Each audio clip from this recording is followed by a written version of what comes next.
মন ভালো নেই। মহাদেব সাহা। এ কি শাস্তি তুমি আমাকে দিচ্ছ ঈশ্বর?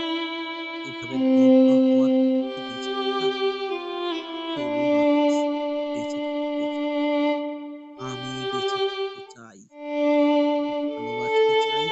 পাগলের মতো ভালোবাসতে চাই। এই কি আমার অপরাধ?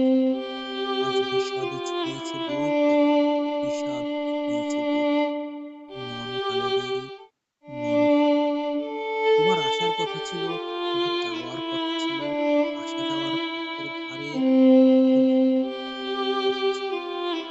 সেসব কিছুই হলো না, কিছুই হলো না। আমার ভেতরে শুধু ১,০০,০০,০০০ বছর ধরে অশ্রুপাত, শুধু হাহাকার,